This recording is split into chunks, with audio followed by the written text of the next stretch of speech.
Hello students, welcome to my YouTube classes. आज हम पढ़ेंगे परमाणु द्रव्यमान इकाई एवं मोल संकल्पना। इसमें देखते हैं कि परमाणु द्रव्यमान इकाई यानी कि एटॉमिक मास यूनिट के बारे में देखें तो इसमें बताया गया है कि कार्बन के एक परमाणु के द्रव्यमान के 12वें भाग को परमाणु द्रव्यमान इकाई कहते हैं। इसमें जैसे कि परमाणु द्रव्यमान यानी एटॉमिक मास है, वो किसी तत्व का परमाणु द्रव्यमान एक संख्या है जो यह बतलाती है कि उस तत्व के एक परमाणु का द्रव्यमान कार्बन के एक परमाणु के द्रव्यमान के 12वें भाग से कितना गुना भारी है। यानी कि कार्बन का एक एलिमेंट होगा, उसके 12वें भाग का कितना गुना भारी है ये बताता है। अर्थात परमाणु द्रव्यमान बराबर क्या होगा, तत्व के एक परमाणु का द्रव्यमान यानी कि एक और उसका 12वें भाग यानी कि अपॉन में 12 गुणा कार्बन 12 परमाणु का द्रव्यमान। इस प्रकार से हम परमाणु द्रव्यमान देखेंगे। सामान्य तत्व और उनके परमाणु द्रव्यमान हैं उनको देखते हैं। जैसे कि फर्स्ट एलिमेंट है यानी कि तत्व, ये होता है हाइड्रोजन, जिसे हम इसका संकेत क्या है, H के रूप में डिनोट करते हैं। इसकी द्रव्यमान संख्या यानी कि परमाणु संख्या है वो क्या होगी, एक होगी। तो द्रव्यमान संख्या वैसे तो 1.008 है, लेकिन बस द्रव्यमान संख्या और परमाणु संख्या यानी कि हम एक मान सकते हैं इसको। इसी प्रकार अगर देखें तो सेकंड एलिमेंट ये है हीलियम, जिसे He से संकेत से डिनोट किया है और इसका परमाणु संख्या है ये 2 नंबर पे आता है और परमाणु द्रव्यमान है वो कितना होगा 4.003 यानी कि 4 मान लो। यानी कि जितना इसका एटॉमिक नंबर होगा उसका जो एटॉमिक मास है वो उसका डबल मान के चलो, उतना के लमसम होगा। फिर थर्ड है थर्ड लिथियम, इसको Li से डिनोट करते हैं। इसका परमाणु संख्या कितनी होगी 3 और द्रव्यमान देखें तो वो होगा 6.94 यानी कि 3 से डबल ही मानो तो 6 के अकॉर्डिंग हो गया। ऐसे ही फोर्थ है बेरिलियम, जिसे Be से संकेत से डिनोट कर रहे हैं।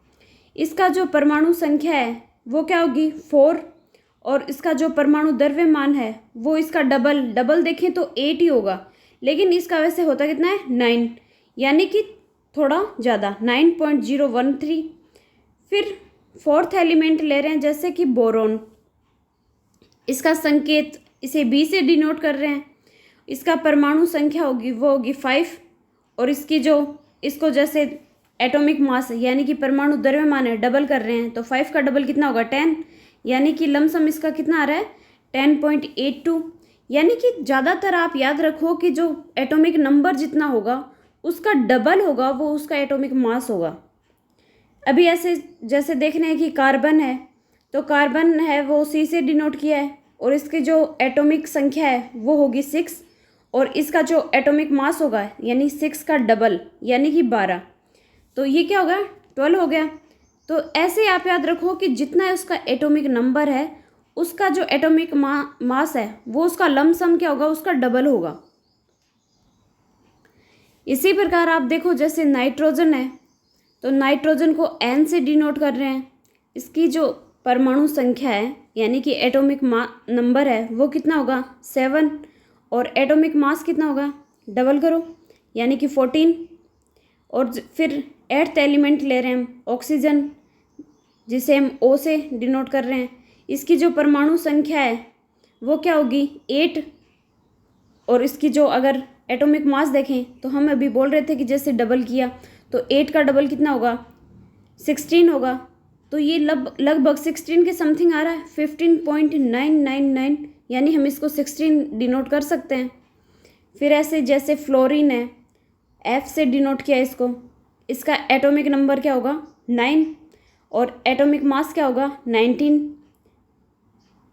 यानी कि आप अगर याद है तो बहुत अच्छा है एटॉमिक मास कितना आ रहा है, लेकिन अगर नहीं है तो आप याद रखो कि एटॉमिक नंबर जितना है उसका डबल होगा, वो लमसम उसका क्या हो जाएगा एटॉमिक मास हो जाएगा। ऐसे ही फिर नियोन है, नियोन को Ne से डिनोट कर दिया। इसकी जो परमाणु संख्या है वो क्या क्या होगी 10, और इसका जो एटॉमिक मास यानी कि परमाणु द्रव्यमान ये हो क्या हो गया 10 का डबल यानी कि 20, तो 20.183 यानी 20 डिनोट कर सकते हैं। फिर ऐसे ही देखते हैं नेक्स्ट एलिमेंट, वो है सोडियम, Na से डिनोट किया, ये 11 नंबर पे आता है, तो यानी कि इसका जो एटॉमिक संख्या क्या होगी 11, और एटॉमिक मास क्या होगा डबल कर दो 11 का 22.989। ऐसे ही फिर नेक्स्ट देखते हैं मैग्नीशियम, ये इसको डिनोट कर रहे हैं Mg से, इसका जो एटॉमिक नंबर 12 है ही, और एटॉमिक मास होगा 24.32। इसके बाद एल्यूमिनियम, एल्यूमिनियम आता है 13 पे, इसका जो एटॉमिक मास है यानी कि परमाणु द्रव्यमान है वो हो जाएगा 26.97। फिर सिलिकन 14 पे आ रहा है, और इसका जो एटॉमिक मास होगा यानी कि परमाणु द्रव्यमान है वो कितना हो जाएगा 28। अगर आपने नोट किया हो तो सभी में देख लो आप, जितना एटॉमिक नंबर आ रहा है उसका डबल होगा वो उसका एटॉमिक मास है। तो आप याद कर सकते हो इस चीज़ को कि अगर एटॉमिक नंबर आपको पता है तो एटॉमिक मास है वो उसका डबल करके डिनोट कर दो आप, तो आपके लिए बेनिफिट होगा। फिर जैसे फॉस्फोरस है, इसे P से शो किया है, एटॉमिक नंबर 15 है और एटॉमिक मास 30 हो गया 30.98। फिर नेक्स्ट एलिमेंट है यानी तत्व है वो है सल्फर, इसे SI से डिनोट किया है, इसका जो एटॉमिक नंबर है वो है 16, इसका जो एटॉमिक मास होगा वो होगा 32।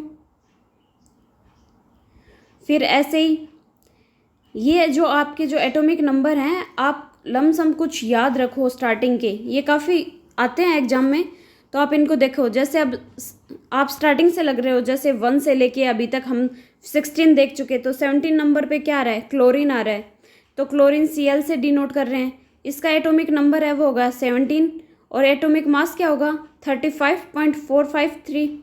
फिर हम देखें तो नेक्स्ट है आर्गन, आर्गन आ जाएगा 18 पर, फिर इसको डिनोट कर रहे हैं तो 18 का डबल करो 38 हो रहा है, नहीं 36 होता है वैसे, लेकिन इसको इसमें कितना है इसका एटॉमिक मास 39.944।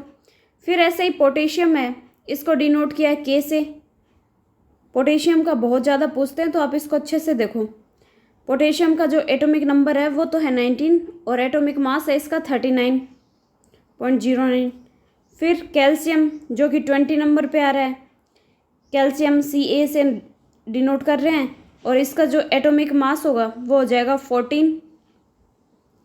फिर नेक्स्ट है मैग्नीशियम, मैग्नीशियम भी काफ़ी पूछते हैं, तो मैग्नीशियम को Mn से डिनोट कर रहे हैं और ये भी इसका जो परमाणु संख्या है वो 25 नंबर पे आ रहा है और इसका जो एटॉमिक मास है वो है 54.94।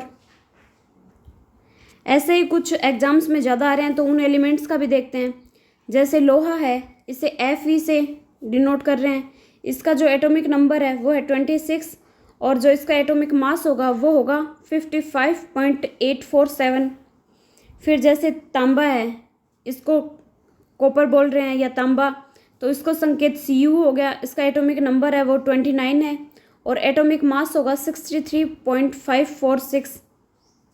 फिर ऐसे जैसे जस्ता, जस्ता है जिसे डिनोट कर रहे हैं Zn यानी जिंक से। अब पूछ लेते हैं कि जिंक यानी कि जस्ता है उसका एटॉमिक नंबर या मास कितना है, तो वो बताना पड़ता है, तो इसका एटॉमिक नंबर होगा 30 और एटॉमिक मास है 65.38। इस पेज पे आपको जो भी दिख रहे हैं सारे एलिमेंट्स बहुत इंपॉर्टेंट हैं, तो आप इनको अच्छे से डिनोट करें, काफ़ी एग्जाम्स में पूछा जा रहा है इनके बारे में। फिर जैसे ब्रोमीन है, तो ब्रोमीन है उसका जो एटॉमिक नंबर है यानी कि परमाणु संख्या 35 पे आ रहा है वो, और इसका जो परमाणु द्रव्यमान है वो है 79.916। फिर इसी प्रकार जो चांदी है वो Ag से डिनोट कर रहे हैं, इसकी जो परमाणु संख्या है वो है 47 और इसकी परमाणु द्रव्यमान है वो होगा 107 यानी कि 107.880। ऐसे ही देखो जैसे टिन है, Sn से डिनोट कर रहे हैं उसको और इसकी जो परमाणु संख्या है वो है 50 और द्रव्यमान, परमाणु द्रव्यमान इसका कितना होगा, तो वो हो गया 118.70। फिर जैसे सोना है जिसको AU से डिनोट कर रहे हैं, और इसका जो परमाणु संख्या है वो हो गया 79, और जो इसका परमाणु द्रव्यमान है वो हो गया 196.9665। फिर नेक्स्ट एलिमेंट लेते हैं सीसा, यानी कि PB, यानी कि जिसको बोल रहे हैं लेड, वो हो गया सीसा।